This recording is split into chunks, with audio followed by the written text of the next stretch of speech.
말씀의 제자이신 주님 성탄주일 하나님이 허락한 생명의 말씀을 듣고자 저희가 엎드려 싸우니 온몸이 기가 되고 주의 말씀이 온전히 들려오는 영적인 아주 충격적인 영적 지진의 시간 또 변화의 시간이 되도록 하나님의 영이 우리 공동체 가운데 역사하여 주옵소서. 감동도 주시고 감화도 주시고 가슴도 뜨거워지게 하시고 우리의 연약한 죄성도 드러나게 하시고 입이 열리고 또 축복문, 말씀문, 기도문이 열리는 복된 시간 되게 하여 주옵소서.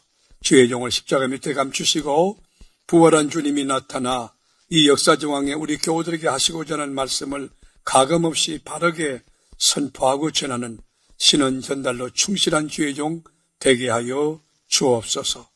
예수 그리스도의 이름으로 간절히 기원하옵나이다. 아멘, 아멘.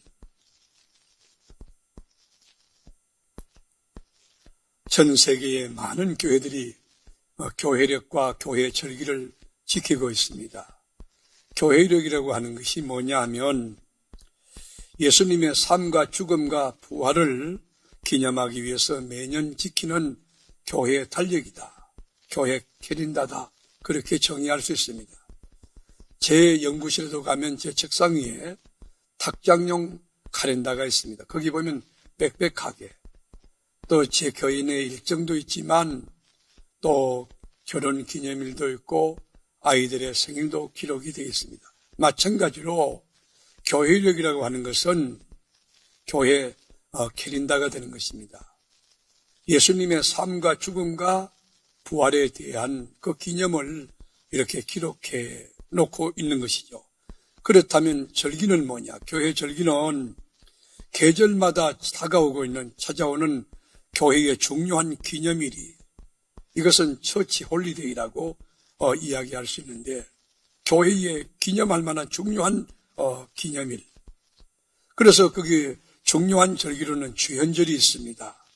또 제2의 수요일이 있고 사순절, 종려주일, 고난주일, 부활절, 성령 강림주일, 또 맥추절, 추수감사주일, 오늘까지 지키는 대림절, 그리고 성탄절이 있습니다.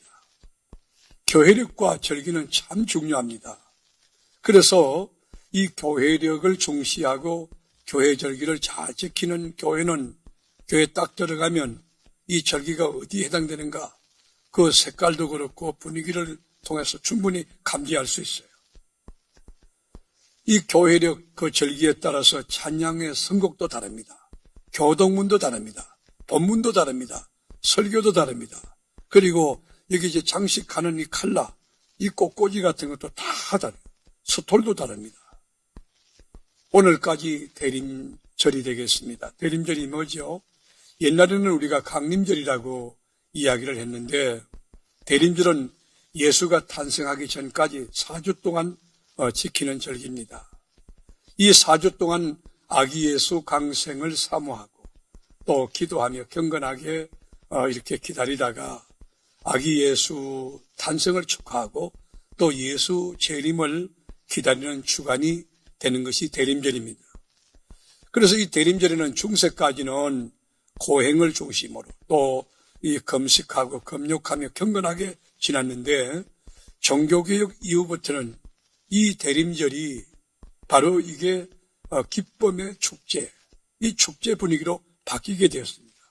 여러분께서 홈쇼핑에서 물품을 구입하고 난 뒤에 그 물건이 언제 올까 기다리는 것처럼 가장 귀한 선물은 예수인데 아기 예수 강생을 사모하며 기다리는 절기, 그게 대림절이. 근데 이 대림절에는 크게 두 가지, 하나는 색감과 상징물로 표시가 되는데 여러분 이 색깔은 여러분이 보시는 대로 보라색입니다. 보라색. 우아함을 나타내는 보라색. 그리고 상징물로는 대림절 기간에는 초를 씁니다.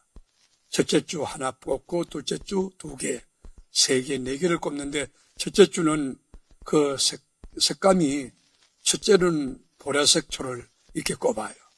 둘째 주는 더 연한 보라색으로, 셋째 주는 분홍색으로, 마지막 주는 흰색 내지는 노란색 초를 사용하고 있습니다.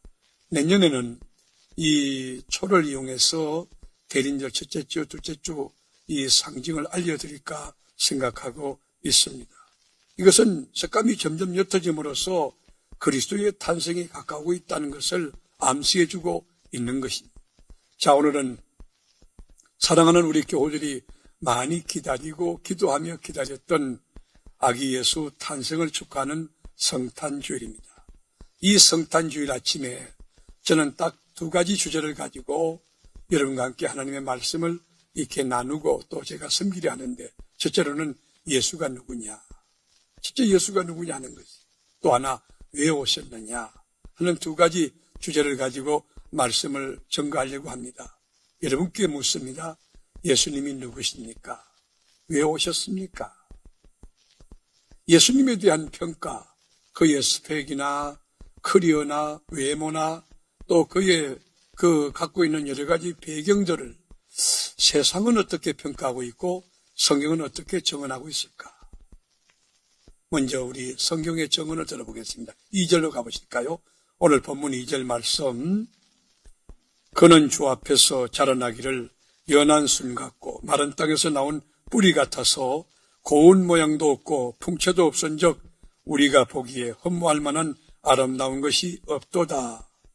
여러분, 성경의 평가는 아주 정확한데요. 먼저는 이 메시아 예수가 연한 순 같다 그랬어요. 연한 순이라는 것은 문자적으로 해석하면 어린아이와 같다 그 말이에요. 이 말은 우리가 해석하면 정치적으로 사회적으로 영향력이 없는, 아무 힘이 없는, 그저 부족하고 빽도 없고 무력한 그 실존이라 하는 뜻이에요. 여러분, 까나니기가 무슨 힘이 있겠습니까? 연한 순 같다. 그러다가 마른 땅에서 나온 뿌리라고 그래요.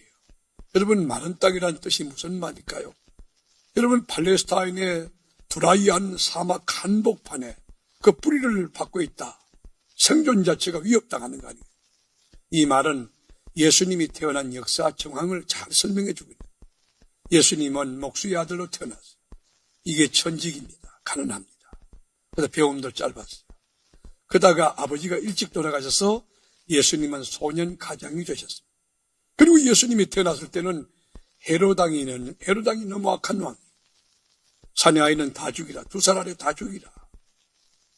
아이들이 다 죽는 그런 역사 정황에서 너무 척박한 그 상황에서 우리 주님 도저히 견딜 수 없어 천사의 현몽을 따라 안내를 따라서 애굽으로 피난한, 그러니까 예수님이 태어난 역사 정황이 마른 땅의 뿌리 같다. 그뿐만 아니라 예수님의 외모가 거기 매력이 고운 모양도 없고 거기 보면요 풍채도 없고 그렇다. 여러분, 이 땅에서 추남 가운데 추남이 누군지 아십니까? 얼굴도 까마잡잡한 데다가 이렇게 여드름도 많이 난 데다가, 그 다음에 예수님 시골에서 먹지 못한 뼈쩍 마른 데다가 고운 모양이 전혀 없어요. 메리트가 없어요. 아무 메리트. 여러분, 성화에서 본 예수님 그림을 보고 우리 예수님 정말 인자하고 덕스럽고 남자로서 매력이 있다. No. 그건 사람이 그린 거예요. 하늘나라에 가서 예수님 바라보면 그 실물을 보면 깜짝 놀라실걸요. 예수님은 외모로 보면 아무 풍채도 없어. 그저 추남 가운데 추남이. 그런데 아이러니한 것은 이렇게 연한 순 같고 마른 땅에 뿌리 같고 외모 풍채도 없는 우리 주님이 우리의 메시아라는 거예요. 우리의 구세주라고 하는 것이. 이게 역설적인 논리인데요. 그래서 우리 형제의 부르심을 보라는 거예요. 너희 가운데 문벌좋고 똑똑하고 그런 사람 없다는 거예요. 그렇게 여러분, 무식한 나를 통하여 유식한 자를 부끄럽게 하시는, 무능한 나를 통하여 유능한 자를 뒤집어엎고 부끄럽게 하시는 그 하나님의 역사가 있다는 것이죠. 이 예수가 이 땅에 인간의 몸을 입고 오셔서 인류의 메시아로 오셨는데 온갖 수모를 다 당하다가 죽으셨어요. 그 이야기가 오늘 본문이 속한 이사야 53장에 나와요. 그래서 우리는 이사야 53장을 메시아 순환장이라고 부르는 것입니다. 예수님의 고난은 크게 3가지 특징이 있는데, 첫째로는 인간으로서 당하신 고난이 있어요.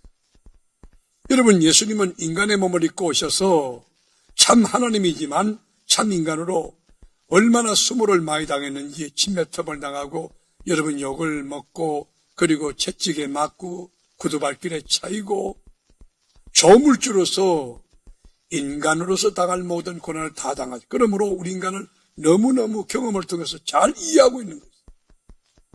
우리 주님이 여러분 어떤 고난을 당했습니까? 그 고난 때문에 우리 인간을 너무 여러분이 말씀대로 살려고 노력하지만 또 넘어질 때 그래 유한한 존재 너희들 이해해. 그러니까 내가 십자가에 달려 죽었어. 그러니까 예수가 필요하고 십자가 필요한 거 아니겠니? 여러분 하나님 뜻대로 살고자 몸부림치고 결심하고 살지만 또 넘어질지라도 하나님의 교회 십자가 밑에 와서 죄를 자복하고 부복하는 지혜가 있기를 바랍니다. 히브리서 4장 15절에 보면 우리에게 있는 대제사장은 우리의 연약함을 동정하지 못하실 리가 아니요 모든 일에 우리와 똑같이 시험을 받으시는데 죄는 없으시리다. 우리 주님은 도성인신하여 인간의 몸을 입고 오셔서 온갖 수모를 다 당한 인간으로서 고난을 당하셨어요. 우리를 죄에서 사하시려고 그 고난에 또 하나는 우리 주님이 당하신 고난은 죄도 없고 죄를 모르시는 우리 주님이 죄인들을 통해서 죄인들을 위해서 고난을 받으셨다는 것이 우리 주님은 무죄한 분입니다. 죄 자체가 없지만 죄 자체를 모르는 분이에요. 베드로전서 3장 18절에 보면 그리스도께서도 단번에 죄를 위하여 죽어사 의인으로서 불의한 자를 대신하였으니 이는 우리를 하나님 앞으로 인도하려 하심이라. 육체로는 죽임을 당하시고 영으로는 살리심을 받으셨으니 그랬습니다. 예수님의 고난은 죄 많은 인간들을 위해서 죽으신 고난인 것이 불의한 자를 위해서 당하신 고난이 의로운 분으로서 조물주로서 우리 주님은 죄인된 우리를 위해서 고난을 당하셨어요. 마지막은 우리 주님의 고난은 하나님을 거역하고 하나님의 말씀을 불순종하고 불의했던 더러운 인간들에 의하여 당한 고난인 것입니다. 죄인들이 던진 돌에 우리 주님 아프게 맞으셨고 죄인들이 여러분 때리는 채찍에 맞으셨고 죄인들이 눌러쓴 가시면류관에 머리에서부터 발끝까지 피를 흘리셔야 했습니다. 다시 묻습니다. 도전합니다. 왜 예수님이 오셨습니까? 왜 예수님이 갈보리 십자가상에 대속제물로 몸을 깨뜨려 죽으셨습니까? 성경의 선언은 분명합니다. 성경이 이렇게 우리에게 이야기합니다. 이사야 53장 5절 같이 읽으실까요? 그가 찔림은 우리의 허물을 인함이요 그가 상함은 우리의 죄악을 인함이라. 그가 징계를 받음으로 우리가 평화를 누리고 그가 채찍에 맞음으로 우리가 나음을 입었도다. 여러분 왜 예수님이 찔렸죠? 왜 예수님이 상하셨나요? 왜 예수님이 채찍에 맞으셨나요? 왜 예수님이 그 수모를 당하시고 그 징벌을 받으셨나요? 왜 십자가에서 하나님이 대신 몸을 깨뜨려 물과 피를 흘리셔야 했나요? 그 이유는 단 하나, 우리를 죄에서 구원해 주실 하나님 자녀 그리고 의인되게 하시려고. 우리가 여러분 주님이 쓰신 머리의 십자가는 우리가 머리로 지은 죄까닭에 양손과 발에 받은 못은 양손과 발로 지은 죄까닭에 그리고 허리에 받은 여러분 창자국은 우리가 가슴으로 지은 죄까닭에 우리 주님이 십자가에 처형을 당하고 죽으신 것입니다. 우리가 십자가 그럴 때 추상적으로 관념적으로 잘 이해가 안 되는 부분이 있는데 이게 고대 국가에서는 가장 끔찍한 형벌이 뭐냐? 십자가예요. 잔악하고 무도한 형벌인 거죠. 이건 정치적인 형벌이에요. 군사적인 형벌이에요. 여러분 군대에서 잘못하면 총살형을 당하지 않습니까? 그 당시에 가장 극악한 형벌이 뭐냐? 십자가인 거죠. 아주 중한 범죄를 저지른 사람들, 반역을 한 사람들, 로마 시민들은 십자가 처형을 당하지 않습니다. 그 하청인들, 노예나 폭력범들이 최고의 형벌인 십자가 처형을 당하는데 십자가 처형은 공개 처형이에요. 많은 사람들 앞에 여러분 공개 처형을 당해요. 북한도 지금 공개 처형하지 않습니까? 그런데 처형할 때 십자가 처형 방법 절차가 있어요. 먼저는 옷을 다 벗깁니다. 시루라기 하나도 입히지 않고 다 벗기는 것입니다. 여러분, 부모 형제 앞에서, 아는 지인들과 친구 앞에서 시루라기 하나 없이 옷을 다 벗는다. 얼마나 수치스럽겠습니까? 얼마나 모멸감을 느끼겠습니까? 조물주가 피조물 앞에 옷을 벗는다. 여러분, 상상이 되십니까? 그 다음에 여러분, 채찍질 하는 것입니다. 그런데 채찍은요, 그 로마인들이, 병정들이 갖고 있는 채찍은 채찍 그 앞에 줄에 쇠조각이 붙어 있어요. 뼈조각이 붙어 있어요. 그래서 여러분, 벌거벗은 옷에다가 우리 주님, 여러분, 로마 병들이 그 강력한 훈련받은 군인의 힘으로 내리치면 이 온몸에 우리 주님 그 몸에 쇠자국, 쇠 붙이와 뼈조각이 다 박히는 거예요. 두두두두두 박히면 힘껏 그 로마군이 당기면 두두두두두 살집이 떨어지는 거예요. 그래서 아무리 깡단도 온 죄수라도 한 번 치면요 거의 기절한다. 한 번 딱 치면 거의 기절한다. 그래서 여러분, 이게 얼마나 무서웠느냐. 로마법에 40대를 때리지 못하게, 그래서 39대 40에 하나 가만매를 때리게 돼 있는데, 이 극악무도한 로마 병정들은 이 법을 잠재하고 법을 어기고 예수님을 마구 때렸던 거예요. 그러니 예수님이 몸이 맛이 챙겨진 거예요. 근육이 다 끼어졌습니다. 골격이 끼어졌습니다. 창자 일부가 흘러나왔을지도 모르겠어요. 그렇게 벌거벗기고 채찍질하고 난 뒤에 세 번째 단계는 뭐냐? 약 59kg 정도 되는 십자가를 친히 지고 골고다 언덕길, 그 800m 되는 거예요. 비아 돌로로사라고 하는 고난의 길을 이 십자가 지고 가는 거예요. 여러분, 예수님 못 먹은 데다가 또 그 다음에 삐쩍 말라서 영양실조 걸린 데다가 여러분 신문을 당한 데다가 밤에 잠을 못 자고 금식하고 철야한 데다가 채찍을 맞았던 예수님이 십자가를 도저히 질 수가 없었어요. 가다 자빠지고 넘어졌을 때 여러분 로마병들이 사정없이 발길로 차고 채찍질했지만 주님은 더 이상 미동도 하지 않아요. 할 수 없어서 구레네 시몬이 억지로 예수님의 십자가를 지고 여러분 순환의 길을 걸어가게 된 것입니다. 그리고 여러분 거기 이제 3m나 되는 높은 십자가 위에 주님이 달리신 거예요. 여러분 생각해 보십시오. 머리에 가시 면류관을 둘러쓰시고 그리고 양손에 못을 받으시고 옆구리에 창을 찌르신 예수님이 피를 여러분 다 쏟으신 거예요. 그리고 여러분 십자가에 달려있을 때 푹 달려있을 때 여러분 극도의 고통이 다가온 거예요. 여러분 여기 양쪽 여기다 못을 박는다.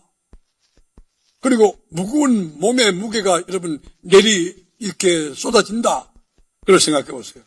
심장이 더 이상 피를 여러분 분출할 수 없는 상황이 돼요. 심장이 피를 더 보내지 못하니까 심장이 아픈 거예요. 심장이 막 고통이 다가오는 거예요.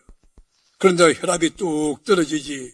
그리고 정신이 몽롱해지지. 그거 다 기절해버린 거예요. 우리 주님 너무 피를 많이 흘려서 목마르다. 내가 목마르다 주님이 외치셨어요. 여러분, 우리 주님이 왜 이 땅에 오셨나요? 왜 십자가 지셨나요? 우리의 죄, 우리가 생각으로 지은 죄, 우리가 가슴으로 지은 죄, 우리 손과 발로 지은 죄, 알게 모르는 지은 죄를 사하기 위하여 우리 주님이 이 땅에 오셔서 역경의 세월을 사시다가 우리 대신 십자가를 지고 대속제물로 몸을 깨뜨려 죽으셨습니다. 또 하나는 우리 주님이 이 땅에 오신 목적은 세상 끝날까지 우리와 함께 임만을 하시려고 이 땅에 오셨습니다. 여러분께 묻습니다. 복 중의 복이 뭘까요? 먼저는 제3의 복일 겁니다. 또 하나는 하나님이 함께하는 복입니다. 여러분 하나님이 함께하는 축복과 이거요 어마어마한 복이에요. 우리 주님은 세상 끝날까지 우리와 함께하기 위하여 인간의 몸을 입고 이 땅에 오셨고 죽으시고 성천하신 다음에 성령으로 우리와 함께 계시는 것이 이스라엘 민족이 광야 40년 행할 때에 하나님이 함께 하심으로 아침에는 만나가 있었고 저녁엔 메추라기 있었고 하나님이 함께 하심으로 낮에는 구름기둥 밤에는 불기둥으로 인도함을 받았고 다니엘이 하나님과 함께 할 때에 사자굴 속에서 살아났고 베드로가 여러분 주님이 함께 할 때에 여러분 그 감옥문이 열려지게 되고 하나님이 함께 하는 것 어마어마한 축복이에요. 여러분 세상 끝날까지 주님이 함께 계심을 믿으시길 바랍니다. 예수님이 이 땅에 오신 것은 여러분과 세상 끝날까지 함께 하기 위하여 이 땅에 오셨던 것이에요. 그래서 마태복음 1장 23절에 보면 보라 처녀가 잉태하여 아들을 낳을 것이요 그 이름은 임마누엘이라 하리라 하셨으니 이를 번역한즉 하나님이 우리와 함께 계시다 함이라.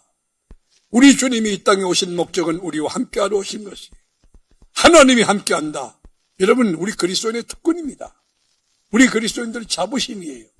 이게 경쟁력이고 차별성이에요. 하나님이 함께한다. 다 같이 시작. 믿으십니까? 저 로뎀실도 또 미래로 예배당도 만나식당도 사청에 있는 교우들도 우리 주님이 세상 끝날까지 나와 함께 계심을 믿으시길 바랍니다. 여러분 아브라함의 아들 이삭이 있죠. 그분은 캐릭터가 참 독특한데 불황을 모르고 불경이 모르는 삶이에요. 어디든지 평화로 화목하게 사는 정말 성품이 참 좋은 사람인데 이분이 그날 지역에 살 때에 하나님이 막 복을 쏟아부어줬어요. 목축가 너무 잘 되어서 양떼가 막 늘어나고 농사 지어서 다른 사람 쌀은 들었는데 연 100배나 소출었고 다른 사람 먹을 물이 없는데도 이삭은 기도하고 샘파면 막 축복의 강수가 콸콸 쏟고 너무 행복했던 거예요.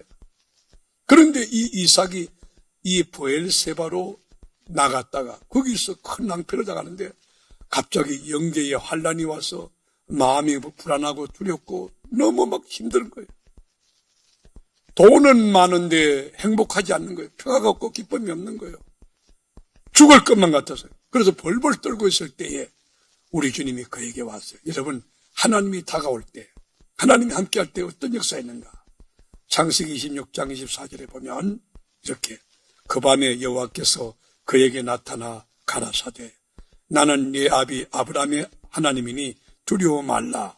내 종 아브라함을 위하여 내가 너와 함께 있어 내게 복을 주어 네 자손으로 번성케 하리라 하신지라. 이야 놀라운 것은 이삭이 막 두려워서 벌벌 떨고 있다가 하나님이 그 밤에 그 두려운 그 밤에 딱 나타나서 함께 하니까 마음의 평안이 왔어요. 하나님의 약속이 뭐예요? 두려워하지 마라. 선포하시는 우리 하나님이 내가 네게 복을 주겠다. 네 자손으로 번성케 하겠다. 그때부터 이삭의 두려움이 싹 사라지고 난 뒤에 감사해서 제단을 쌓고 하나님께 예배를 경건하게 드리고 하나님 앞에 기도하면서 장막을 쳤다는 것입니다. 여러분 하나님이 함께하는 것은 굉장한 축복이에요. 우리 주님이 이 땅에 오신 목적은 우리와 세상 끝날까지 함께하기 위하여 오신 것입니다. 모세의 후계자였던 여호수아, 여러분 여호수아도 이 지도자로 이제 등극은 했지만은 늘 마음이 불안했어요. 어떻게 해야 될지를 몰랐어요. 여러분 율법의 대표였던 모세는 경험도 넉넉하고 포괄적인 리더십도 있고 잘 준비됐지만 여호수아는 자신이 부족하다고 생각했어요.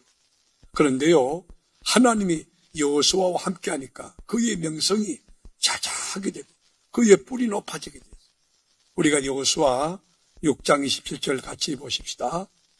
여호와께서 여호수아와 함께 하시니 여호수아의 명성이 그 온 땅에 퍼지니라. 여러분 스스로 위를 견고하게 할 수 있습니까? 뿔을 높일 수 있습니까? 그렇지 않아요. 하나님이 함께 하실 때 우리 세계롭교회는 하나님이 함께하는 교회가 되기를 원합니다. 여러분 가정은 하나님이 함께하는 가정 되기를 원합니다. 여러분 담임 목사는 하나님이 함께하는 주의 종이 되기를 원합니다. 하나님이 함께할 때 그 명성이 온 땅에 퍼집니다. 하나님께서 위를 견고케 하고 뿔을 높이시고 명성이 자자하게 하신 것이죠. 예수님이 이 땅에 오신 목적이 뭡니까? 우리를 죄악에서 건져내어 의인 되게 하고 하나님 자녀 되게 하고 천국 가게 하는 목적도 있지만 우리와 함께 사시려고. 그래서 예수를 믿는다는 게 뭡니까? 하나님과 함께 사는 거예요. 그리고 또 하나 예수님이 이 땅에 오신 목적은 세상에서 버림받은 사람, 낙오된 사람, 이 소외계층에게 영생의 소망, 예루살렘 새 땅, 하나님 나라가 있음에 대한 참된 소망, 참된 영생을 주기 위하여 예수님이 이 땅에 오신 것입니다. 누가복음 7장에 보면 여러분 그러면 안전뱅이가 걷고 소경이 눈을 뜨고 이런 이야기가 뭘까요? 우리 주님이 이 땅에 오신 목적이 소외계층에 참된 위로와 소망과 평강을 주기 위해서 오셨다는 것이에요. 이 세상에 소망 없는 사람들, 배움이 짧고 그리고 이 코로나 확진자가 되어서 고생하고 그리고 교도소 수감되어 있고 외국인 노동자로 살고 나그네로 사는 이 처참한 삶에 처한 그들에게 참된 소망과 참된 위로와 참된 생명의 길을 열어주시려고 주님이 오신 것입니다. 그리고 그들을 위해서 십자가 지고 죽으셨습니다. 사랑하는 교우 여러분, 이 글로벌 코로나로 여러분 혹시 불안해하지는 않습니까? 생업에 위협을 받고 있지 않습니까? 여러분 담대하십시오. 우리 주님 여러분을 위해서 오셨어요. 이 성탄주일 아침 임마누엘 하나님의 역사를 체험하며 감격으로 주님 앞에 찬송하는데 놀라웠게 소외된 계층을 도우셨던 우리 주님, 소경이 눈을 뜨고 안전병이 걷고 뛰는 역사처럼 오늘 이 아침에 주님을 만남으로 모든 문제 해결받고 여러분 걷고 뛰고 춤추고 노래하는 이 시간 되기를 주의 이름으로 축원합니다. 이렇게 주님이 우리의 죄를 위해서 십자가 지고 죽으려 오셨는데 온 만모 가운데 배신을 당하고 버림을 당하고 침뱉음을 당하고 욕을 먹고 채찍질을 받고 있는데 그런데 정작 우리 인간들은 어떤 태도를 보이고 있는가? 어떤 반응을 보이는가? 오늘 본문의 6절에 보면 우리는 다 양 같아서 그릇 행하여 각기 제 길로 갔거늘 여호와께서는 우리 모두의 죄악을 그에게 담당시키셨도다 그랬어요. 여기 보면 우리는 다 양 같다는 거예요. 여러분 양이 온순해 보이지요? 그렇지 않아요. 양이 고집불통입니다. 양은 가시 한계가 있어요. 양은 방향 감각도 없어요. 근데 지가 잘난 줄 알고 막 고집 부리고 내가 마이웨이 내 길을 가겠다고 하죠. 그래서 낭떠러지 떨어지고요. 이리에 밥이 돼요. 다 그렇게 간다는 거예요. 내가 똑바로 살고 나 윤리도덕적으로 깨끗하고 그렇지 않아요. 하나님 말씀에 비춰보면 하루 살았다는 건 하루 죄를 졌다는 거죠. 여러분의 생각이 어제 저녁에 잠에 자면서도 꿈속에도 죄를 지은 분들이 많이 있어요. 생각으로 지은지 말로 지은지 알게 모르게 행함으로 지은지 너무 많은 죄를 지었어요.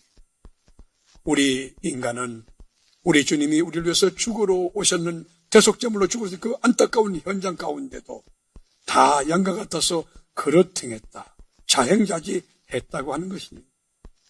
여러분 우리 주님이 이 땅에 오신 목적이 뭐지요?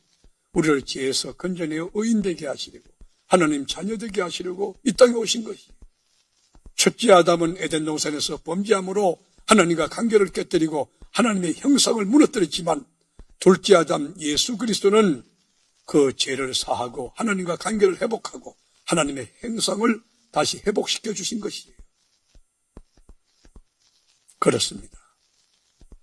죄와 사망에 여러분 영원히 영벌 가운데 저 유황불이 펄펄 끓는 지옥불에 던져질 우리 실존을 구속해 주시려고 그리고 좋은 것은 더 좋고 기쁜 것은 더 기쁜 하나님 나라로 영원히 이주하여 영생하게 하시려고 아기 예수는 이 땅에 인간의 몸을 입고 오신 것입니다.